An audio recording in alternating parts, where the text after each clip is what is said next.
Hi అండి, నమస్తే. నేను మీ శిరీష. వెల్కమ్ టు అలనాటి రుచులు. ఈరోజు మన ఛానల్లో ఈ సమ్మర్లో కూల్గా చల్లని ఐస్ క్రీమ్ అండి.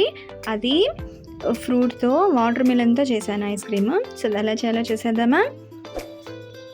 సో నేను ముందుగా ఒక పెద్ద పుచ్చకాయని తీసుకున్నాను. దాన్ని రౌండ్గా ఇలా కట్ చేసుకొని మిడిల్ పార్ట్ వరకు తీసి పీసెస్గా కట్ చేసుకోవాలి. మనకు అవుట్ సైడ్ది కావాలన్నమాట, అందుకని ఇలా చేస్తున్నాను.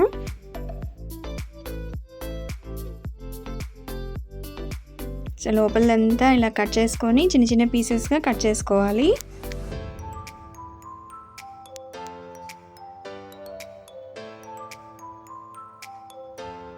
ఇలా కట్ చేసిన ముక్కలన్నిటినీ మిక్సీ జార్లో వేసుకొని ఒక 2 కప్స్ ఫ్రెష్ క్రీమ్ కానీ ఇంట్లో మీగడ కానీ వేసుకోవాలి. ఒక 3 పీసెస్ తీసుకున్నానండి. 2 కప్స్ మీగడ ఫ్రెష్ క్రీమ్ వేస్తున్నాను. ఇందులో షుగర్ యాడ్ చేయట్లేదు. ఒక 2 స్పూన్స్ తేనె వేసుకుంటున్నాను. సో ఇవన్నీ వేసుకొని బాగా మిక్సీ పట్టేయాలి.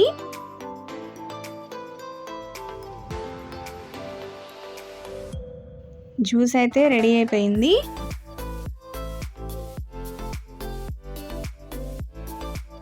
ఇప్పుడు నేను ఒక 5 మినిట్స్ ముందు సబ్జా సీడ్స్ అండి, ఇవి నానబెట్టేశాను. ఇవి కూడా అందులో యాడ్ చేసేయాలి. మనం ఐస్ క్రీమ్ తింటున్నప్పుడు మధ్య మధ్యలో అవి తగులుతూ ఉంటే చాలా బాగుంటుంది.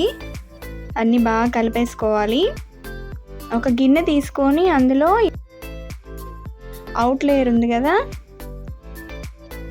అది పెట్టేసుకొని ఈ జ్యూస్ అంతా అందులో ఫిల్ చేసుకోవాలి.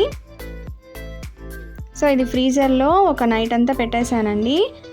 మార్నింగ్ చూస్తున్నాను, సో గట్టిగా అయిపోయింది. ఒక ప్లేట్లో పెట్టుకొని ఓపెన్ చేసి ఇలాగా పీసెస్ కట్ చేసుకుంటే సో ఐస్ క్రీమ్ అయితే రెడీ అండి. చాలా బాగుంటుంది. బయట కొనుక్కోకుండా ఇంట్లో చేసుకుంటే చాలా బాగుంటుంది. సో వీడియో నచ్చితే లైక్ చేయండి. Thank you for watching.